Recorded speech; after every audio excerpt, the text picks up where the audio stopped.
अब एक बात सावधानी से सुनिएगा, शायद शिव महापुराण के माध्यम से अभी तक ये बात सामने नहीं आई, पर शिव पंचायत कथा में आ रही है।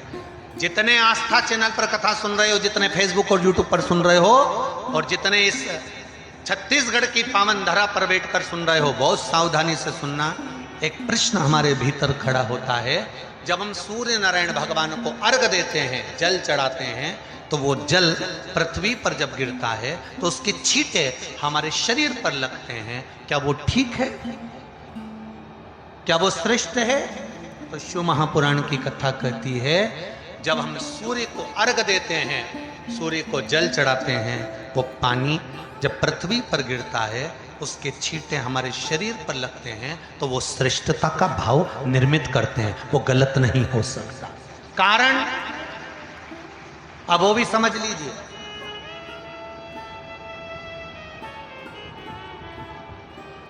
अब सूर्य नारायण भगवान को आप जल चढ़ा रहे हो, तो छींटे नहीं लगे, उसके लिए क्या स्टूल पे चढ़ के चढ़ाओगे कि कुर्सी पे चढ़ के चढ़ाओगे?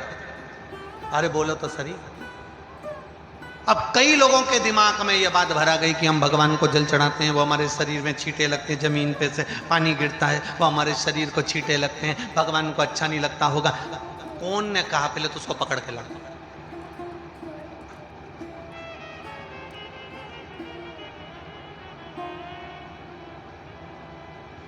क्योंकि मेरे राम जी महाराज, मेरे भगवान कृष्ण, बड़े बड़े संत, साधु, सन्यासी, तपस्वी, साधक, उपासक जितने भी हुए, जिन्होंने सूर्य की आराधना करी, इन्होंने टेबल पे चढ़कर या कुर्सी पे चढ़कर जल नहीं चढ़ाया। इन्होंने पृथ्वी पर खड़े होकर ही, क्योंकि पृथ्वी तत्व के देव हैं शिव। जब हम मृत्यु लोक पर खड़े होकर, पृथ्वी पर खड़े होकर भगवान शंकर का भाग पृथ्वी तत्व को धारण कर कर जल को हाथ में लेकर जब समर्पित करते हैं, और जो जल नीचे गिरता है वो शरीर पर अगर लगता है तो हमको उसका आशीर्वाद ही प्राप्त होता है, दोष नहीं लगता। पर लोगों ने इसको विपरीत कर दिया। कि कौन ने विपरीत करा? कई लोगों ने इसको विपरीत कर दिया। कौन ने विपरीत करा? तो जो दूसरे धर्म के लोग होते हैं, जिनको हिंदू धर्म से नफरत होती है, और जो हिंदू धर्म की पूजन, सेवा, अर्चना को समाप्त करना चाहते हैं, वो धीरे धीरे धीरे धीरे कहने लगे कि सूर्य को जल चढ़ाओगे तो शरीर में लगेगा, शरीर में लगेगा तो दोष लगेगा। इसको कह कहकर घर घर में सूर्य को जल चढ़ाना लोगों ने बंद कर दिया कि आप जल चढ़ाएंगे तो दोष लगेगा, शरीर पे छींटा लगेगा, शरीर को ऐसा लगेगा। ये दोष नहीं है। कितनी सुंदर बात है महाराज। सूर्य नारायण भगवान को जब जल चढ़ाया जाता है, हाथ सिर से 8 इंच की दूरी पर होना चाहिए। जम के बोलिए, सिर से कितना ऊंचा होना चाहिए? 8 इंच ऊपर अपना हाथ होना चाहिए मस्तक से सूर्य को जल चढ़ाते समय। और ना चांदी का, ना स्टील का, न लोहे का, न प्लास्टिक का, न कांच का, न सोने का कोई बर्तन, न कांसे का, न एल्युमिनियम का, न पीतल का, केवल एक पात्र होना चाहिए, वो है तांबे का। काय का पात्र होना चाहिए? तांबे का पात्र। और सूर्य नारायण भगवान को जब 8 इंच ऊपर तुम्हारा हस्त है, और जब हम सूर्य को जल चढ़ा रहे हैं, कैसे जल चढ़ाना है वो भी समझ लीजिए। अगर कोई कैंसर का मरीज है, जिसके चेस्ट में कैंसर आ गया हो, लेफ्ट में, राइट में कहीं पर कैंसर आ गया हो, या कोई गठान आ गई हो, तो महाराज आप जल चढ़ाते समय उस जल की धार को सूर्य भगवान को जब चढ़ा रहे हो, तो धार आपकी गठान की ओर जाना चाहिए, जिससे सूर्य की किरण उस जल में से आपके उस स्थान पर पड़े, उस जगह पर पड़े जहां पर गठान है। महाराज आप लगातार जल तो चढ़ाना चालू करो, अच्छे अच्छे डॉक्टर फेल हो जाएंगे और कह देंगे गठान ठीक हो गई। आपका लीवर और किडनी गड़बड़ कर रहा है, आप प्रतिदिन, आपका स्वास्थ्य गड़बड़ रहता है, आप प्रतिदिन ये ज्योतिष शास्त्र के अंतर्गत, रत्न शास्त्र के अंतर्गत ये रत्न शास्त्र, ज्योतिष शास्त्र, रंग शास्त्र जो हमारे यहाँ है, रंगों के हिसाब से ये जितने रत्न होते हैं, माणिक हुआ, मोती हुआ, नीलम हुआ, मूंगा हुआ, पुखराज हुआ, ये क्यों कहते हैं ये पीला है, ये सफेद है, ये नीला है, ये लाल है, इसको शरीर में क्यों पहनाते हैं? उसका कारण होता है कि जब शरीर में पहनते हैं, सूर्य की किरण उसमें पड़ती है, हमारे शरीर पर वो कलर का इफेक्ट पड़ता है, उस कलर को शरीर पर लगता है, और शरीर पर लगता है तो हमारा शरीर धीरे धीरे, हमारी जो इंद्रियां हैं वो सही होने लगती हैं, काम सही होने लगता है। तो आप कहते हो ना सब, मैं कौन सा नक पहनूं, मैं कौन सा मोती पहनूं, मैं कौन सा पुखराज पहनूं, मैं कौन सा नीलम पहनूं, वो ज्योतिष शास्त्र के अंतर्गत, रत्न शास्त्र के अंतर्गत जितने रत्न हम पहनते हैं, ये केवल उस किरण के लिए ही तो पहनते हैं कि जो सूर्य की किरण मिले, उस किरण का प्रभाव हमारे शरीर पर पड़े। तो इन सबसे अच्छा है कि सुबह शंकर भगवान का नाम लो, तांबा का लोटा में जल भरो, 8 इंच ऊपर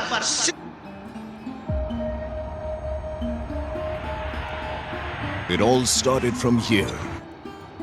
सिर से हाथ होना चाहिए, और सूर्य नारायण भगवान का दर्शन साधारण नहीं, जो जल तुम चढ़ा रहे हो, वो जल की जो धार आ रही है उसमें सूर्य का दर्शन होना चाहिए, तो कैंसर की बीमारी कभी नहीं हो सकती।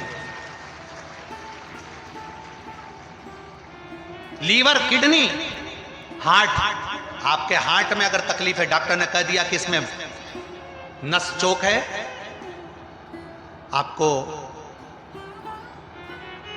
कहीं ना कहीं छल्ला डलेगा, आपको कह दिया इसमें कुछ ना कुछ प्रॉब्लम आ रही है, आप सूर्य को अर्घ देना चालू कर दो, सूर्य को जल चढ़ाना चालू कर दीजिए। आप सूर्य को जल चढ़ाओ, वो जल की जो तरंग आ रही है, वो जल जो निकल कर जा रहा है, उसकी जो किरण आपके हृदय पर, आपकी छाती पर पड़ रही है, नाड़ियों में पड़ रही है, नसों में पड़ रही है, उसका बल देखो तो सही। 1 महीना लगातार चढ़ाओ तो 15 दिन 20 दिन कर तो देखो। क्यों राम जी महाराज जल चढ़ाते थे, क्यों भगवान कृष्ण जल चढ़ाते थे सूर्य को, क्यों दशरथ जी महाराज जल चढ़ाते थे, क्यों कश्यप ऋषि जल चढ़ाते थे सूर्य को, सारे 33 कोटि देवता, सारे ऋषिवर, साधु संत सन्यासी तपस्वी साधक उपासक सब भगवान सूर्य को अर्घ दिया करते थे। क्यों देते थे, किस लिए?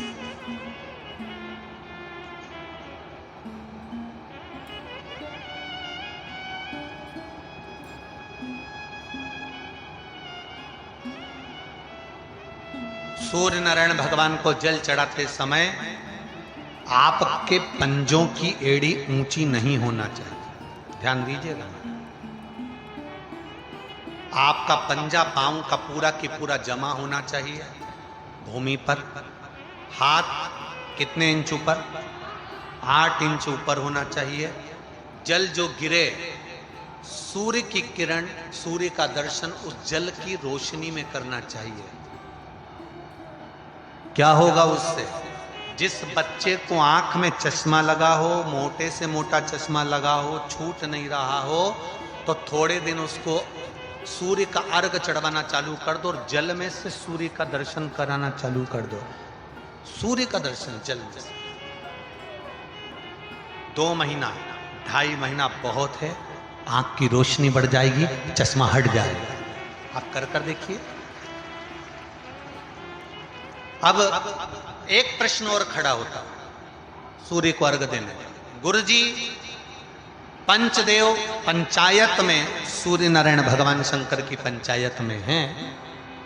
सूर्य नारायण को हम फ्लैट में रहते हैं, हम फ्लैट के अंदर रहते हैं, तो हम फ्लैट में रहते हैं, हमारे यहाँ अगर छज्जा नहीं है, हमारे यहाँ जगह नहीं है, तो हम सूर्य को अर्घ कैसे दें? तो महाराज खिड़की तो होगी, अगर घर में फ्लैट में पानी ढुलेगा और आप लोग नहीं समेट सकते तो एक बाल्टी रख लो, एक पात्र रख लो, पर सूर्य नारायण भगवान को अर्घ देकर रोशनी शरीर पर पड़ना चाहिए। जिंदगी में कभी कोई बड़ी बीमारी नहीं आ सकती।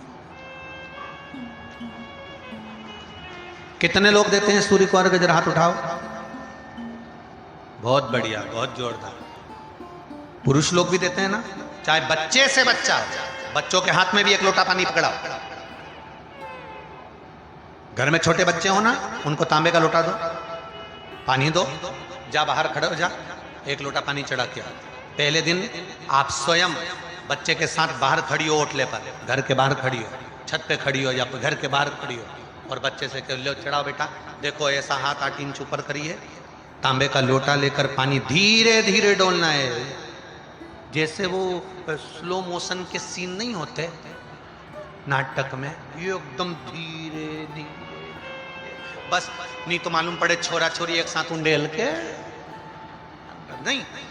जल चढ़ाते समय उस पानी में से सूर्य की किरण पड़ना चाहिए, सूर्य की। एक बात और कहना चाहूंगा, अगर आप लोग स्वीकार करेंगे तो, अगर कहीं आपको लगता हो कि बच्चा पढ़ने में कमजोर है, विद्या में कमजोर है, रिजल्ट अच्छा नहीं आ रहा, पढ़ने में कमजोर है, वो पढ़े, अपनी जगह पढ़े, वो कार्य करे अपनी जगह करे, मेहनत करे अपनी जगह करे। बच्चों को कह दो कि कुछ समय के लिए सूर्य को अर्घ देना चालू कर। सूर्य की किरण जहां पर ब्राह्मण या हिंदू धर्म का व्यक्ति मस्तक पर तिलक लगाता है, भुकुटियों के बीच में उस सूर्य की किरण इस भुकुटी के बीच पड़ना चाहिए, परंतु पानी कम से कम ना करते हुए स्लो मोशन में धीरे धीरे गिरना चाहिए, एकदम धीरे धीरे। तो यहां एक रेखा सूर्य की किरण से पड़ती है। चंद्रदेव का लड़का था